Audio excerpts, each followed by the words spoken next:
हर किसान की इच्छा होती है कि उसकी फसल अच्छी हो, उसकी पैदावार ज़्यादा हो, उसका उत्पादन ज़्यादा हो, जिससे ज़्यादा से ज़्यादा लाभ हो सके। लेकिन ये सब तभी हो पाता है यदि हमारी फसल निरोगी हो, स्वस्थ हो। और फसल को निरोगी व स्वस्थ रहने के लिए उसे पोषक तत्व यदि पर्याप्त मात्रा में मिलते रहें, तो हमारी फसल स्वस्थ रहेगी और पैदावार ज़्यादा होगी। और वो कौन से तत्व हैं और किन किन तत्वों को हमें पौधे के लिए ज़रूरी होते हैं और कौन से हमें देने चाहिए, इन्हीं सभी बातों के बारे में आज हम आपको बताएंगे किसान भाइयों। वीडियो को पूरा देखना, आज की वीडियो बहुत इंटरेस्टिंग होने वाली है। वीडियो शुरू करते हैं। वीडियो शुरू करने से पहले जो किसान भाई हमारे चैनल पर नए आए हैं तो हमारे चैनल को सब्सक्राइब कर लें, ताकि हमारे द्वारा दी गई जानकारी उनको समय से मिलती रहे।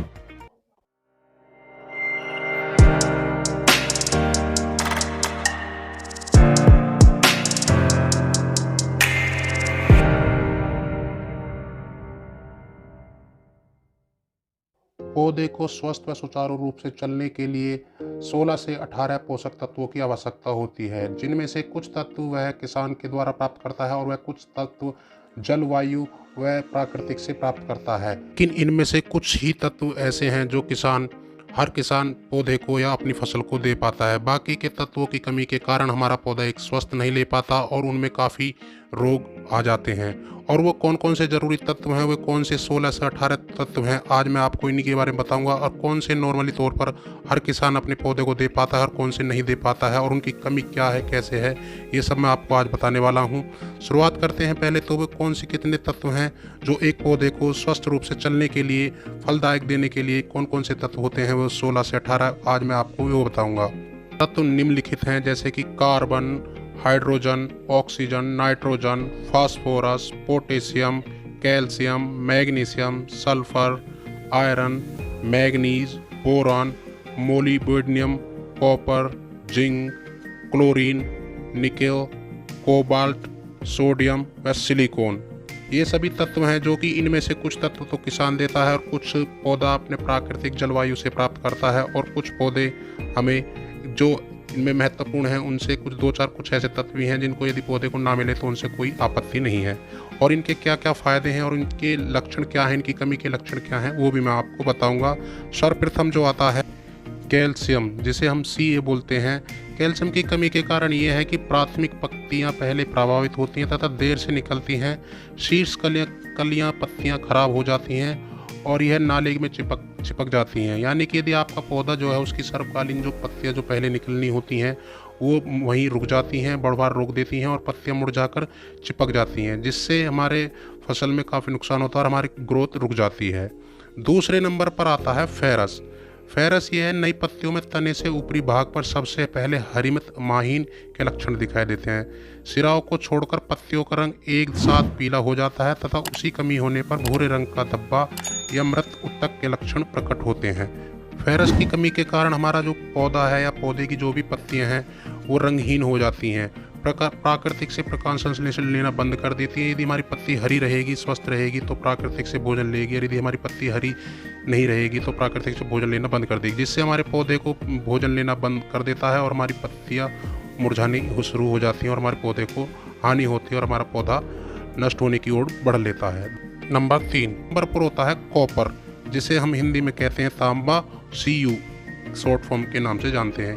ये नई पत्तियों को एक साथ गहरी पीले रंग की हो जाती हैं इसमें तथा सूख कर गिरने लगती हैं। खाद्यान्न वाली पत्तियों में एक गुच्छाओं की वृद्धि होती है तथा शीर्ष में दाने नहीं होते। यह नई नई पत्तियां जो हैं वे सूखने लग जाती हैं, पीले पड़ने हो जाती हैं स्टार्ट। व जो भी फसल है खाद देने वाली, उन पत्तियों में जो फल देने वाली पत्तियां जो भी होती हैं, हमारे पौधे हैं, वे फल देना बंद कर देते हैं और उनकी पत्तियां सूख कर पीली पड़कर झड़ने लगती हैं, जिससे हमारा फूल आना बंद हो जाता है और हमारी फल वृद्धि रुक जाती है।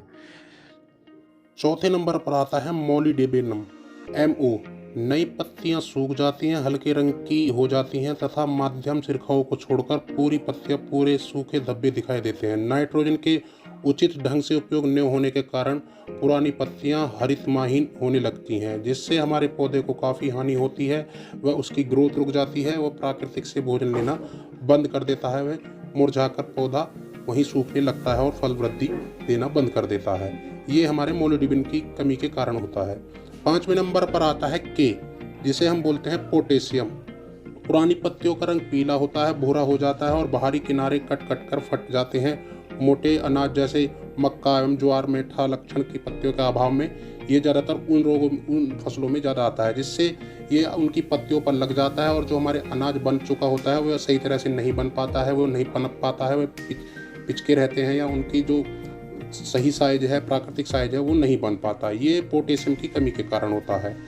छठे नंबर पर आता है एन, जिसे हम बोलते हैं नाइट्रोजन, जो कि हम नॉर्मली तौर पर सभी किसान सभी जानते हैं, नाइट्रोजन यूरिया जो भी हम देते हैं। वो इसकी कमी के कारण काफ़ी हैं, जैसे कि पौधा हल्के हरे रंग के या हल्के पीले रंग के होकर बोने रह जाते हैं। पुरानी तत्व पहली पीली हरी माहीन हो जाती हैं। मोटे अनाज वाली फसलों में पत्तियों का पीलापन अग्र में शुरू होकर मध्य सिरेखाओं तक फैल जाता है। यानी कि आप कोई भी मोटी फसल, अनाजी फसल लगा रहे हैं, गेहूं, मक्का, बाजरा जो भी फसल लगा रहे हैं, यदि उसमें नाइट्रोजन की कमी रह जाती है तो हमारा दाना जो है सही तरह से रंगहीन, जो प्राकृतिक रंग है उसका, वो नहीं बन पाता। ये सब नाइट्रोजन की कमी के कारण होता है। 7वें नंबर पर जो आता है बोरॉन। बोरॉन की कमी के कारण वर्णशील भाग के पास की पत्ती का रंग जो है पीला हो जाता है, काली, सफ़ेद या हल्के भूरे मृत उत्तक की तरह दिखाई देती हैं। जैसे कि कोई आपका जो बीमारी आ जाती है, जैसे कि ब्लाइट के लक्षण हो जाते हैं, उसमें पौधा जो है पत्तियां जो है काली हो जाती हैं, तो ये भी इसी तरह के कुछ लक्षण होते हैं। यदि इसमें पत्तियां जो है काली हो जाती हैं और वो मुरझाकर वहीं चिपक कर सिकुड़ जाती हैं, जिससे हमारा पौधा प्राकृतिक से भोजन लेना या प्रकाश संश्लेषण बंद कर देता है और नई पत्तियां वो नहीं बन पाती, क्योंकि जो पत्तियां नहीं है, ये रोग ये है उसकी कमी के कारण ही होता है। इससे वो वहीं रुक जाती हैं और आगे का फुटाव हमारा बंद हो जाता है। ये सब बोरोन की कमी के कारण होता है।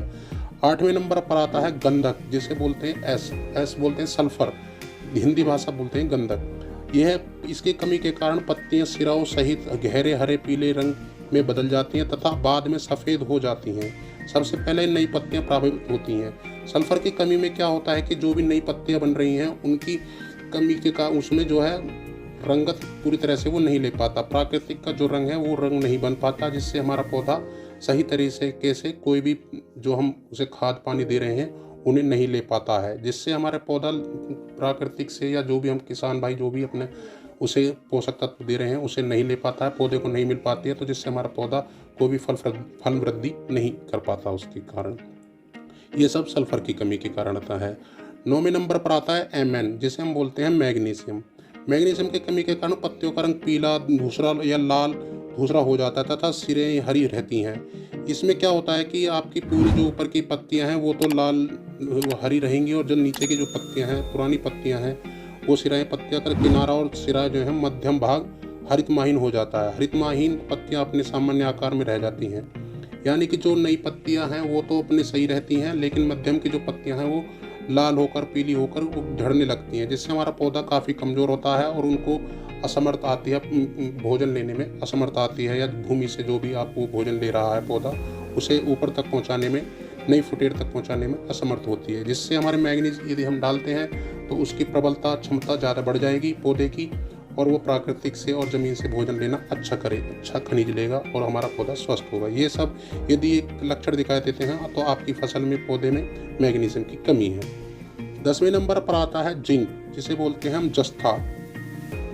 सामान्य तौर पर पत्तियों के सिराओं तक के मध्य हरितमाहीन के लक्षण दिखाई देते हैं और पत्तियां का रंग कांसा की तरह हो जाता है, जैसे कि ललौनेपन से टाइप से पे इस तरीके से पत्तियों पे कहीं कहीं चीटे से दिखाई देंगे। ये सब जिंक के कारण होते हैं। ये जिंक की कमी ज़्यादातर उन क्षेत्रों में आ जाती है जहाँ पर धान या गेहूँ की फसल होती है। स्पेशली धान की फसल जिसकी भी खेत में लगाई जाएगी उस खेत में हमारे ज़्यादातर जिंक की कमी पाई जाती है। उसमें जो भी आप बाद में फसल लगाएंगे तो जिंक की आवश्यकता जरूर पड़ती है, और ये ज़्यादातर जिंक की कमी के कारण उन फसलों में ज़्यादातर देखा जाता है कि जो फसल आप लगा रहे हैं उससे पहले जो आपने फसल लगाई है जैसे कि धान वगैरह है, तो उनमें जिंक की कमी ज़्यादातर देखी जाती है। उस कमी के कारण आपको जो भी फसल लगा रहे हैं उसके पत्तों पर लाल लाल छींटे से हमेशा बने रहेंगे, जिससे हमारा भोजन लेने में असमर्थ रहता है प्राकृतिक से या प्रकाश संश्लेषण या जो भी हम खनिज पदार्थ जो भी हम पौधे को ज़मीन में डाल रहे हैं उनको सही तरह से नहीं ले पाता है। तो ये सभी जिंक की कमी के लक्षण हैं। यदि आप इनको जिंक को डालते हैं तो आपके वो अवश्य ही सही हो जाएंगे। 11वें नंबर पर आता है मैग्नीशियम, जिसे हम शॉर्ट फॉर्म में बोलते हैं Mg। मैग्नीशियम पत्तियों के आग्रमण भाग का रंग गहरा होकर सिराओं का माध्यम भाग सुनहरा पीला हो जाता है।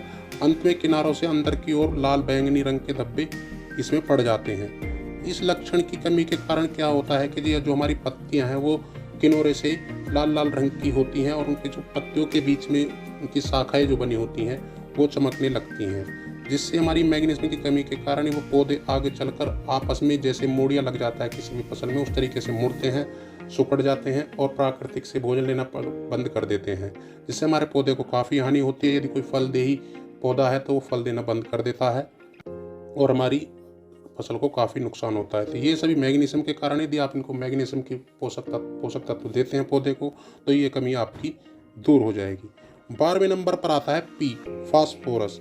ये जरूरी पोषक तत्व है एक पौधे के लिए जो सभी पोषक तत्वों के मुकाबले ज़्यादा जरूरी होता है। इस पौधे की पत्तियां फास्फोरस की कमी के कारण छोटी रह जाती हैं तथा पौधे का रंग गुलाबी होकर गहरा हरा हो जाता है। यदि फास्फोरस की कमी है तो पौधा बढ़वार नहीं लेगा, प्राकृतिक से भोजन नहीं लेगा। यदि पत्तियां उसकी फुटाव नहीं निकलेंगी तो पौधा भोजन लेने में असमर्थ रहेगा। यदि जितनी भी पौधे किसी भी फसल के पौधे की यदि पत्तियां ज़्यादा होती हैं तो उतना ज़्यादा से ज़्यादा प्राकृतिक से भोजन लेता है, अच्छा लेता है और वो हमारा पौधा स्वस्थ रहता है। यदि फास्फोरस की कमी होगी तो पत्तियां ज़्यादा फुटाव नहीं लेंगी, पौधा बढ़वार नहीं करेगा, जिसके कारण हमारी प्राकृतिक से भोजन लेने में असमर्थ रहेगी और हमारा पौधा नुकसानदायी होगा और ग्रोथ नहीं करेगा, हमारी फसल में काफ़ी नुकसान होगा। बाकी के 6 तत्व जैसे कि chlorine C1, nickel Na, cobalt CO, sodium S, silicon Si व हाइड्रोजन H, ऑक्सीजन O, ये सभी तत्व पौधा अपने आप प्राकृतिक जलवायु से प्राप्त करता है। यदि ये सभी तत्व हमारे किसी भी फसल में लग जाते हैं तो हमारी फसल गारंटी से स्वस्थ रहेगी, फसल निरोगी रहेगी। ये सभी तत्वों की ज़रूरत सभी फसलों को होती है, चाहे तो वो सब्जी की फसल हो, जैसे बैंगन हो, टमाटर हो, मिर्च हो, मूली हो, शलगम हो, गाजर हो, कोई भी घिया हो, तोरी हो, करेला हो, टिंडा हो, कोई भी फसल हो, किसी भी फसल को आप लगा सकते हैं, या फ्लावरिंग की कोई भी फसल हो, या बड़ी फसलों में जैसे गन्ना हुआ, आपका गेहूं हुआ, ज्वार, बाजरा, मक्का आदि सभी फसलों में हमें पोषक तत्वों की मात्रा की ज़रूरत होती है। और यदि अभी ये सभी पोषक तत्व किसी भी फसल में लगे होते हैं तो उनका फसल ऑटोमेटिकली स्वस्थ होती है और वह उन फसलों में रोग भी काफ़ी कम आता है। ये सभी पोषक तत्व यदि किसी भी चीज़ के लक्षण आपको दिखाई देते हैं तो आप उनको अलग अलग तरीके से भी दे सकते हैं, क्योंकि ये सभी तत्व आपको वन कंबाइंड में भी आ सकते हैं और बाज़ार में ये काफ़ी प्रोडक्ट जो हैं ये साल्ट जो है पोषक तत्व मिक्सचर रूप में भी आते हैं। ये सभी आप इस्तेमाल इनको खाद के साथ बखेर कर, यूरिया के साथ मिलाकर बखेर सकते हैं या स्प्रे के द्वारा भी आप इनको पौधे को पहुंचा सकते हैं। ये मिक्सचर के रूप में आपका बाज़ार में काफ़ी माइक्रोन्यूट्रेंट आते हैं, उनमें भी मिक्स आते हैं, या फिर अलग अलग तौर पर आप यदि लेना चाहें तो उसमें भी आप ले सकते हैं। आपको अपनी फसल के अनुसार जैसे भी लेना चाहें उस तरीके से ले सकते हैं। इनकी डोज घट बढ़ सकती है फसल वाइज। आप इन सब को लेने के साथ ही आप दुकानदार से इनकी जो है डोज के बारे में मालूम कर सकते हैं।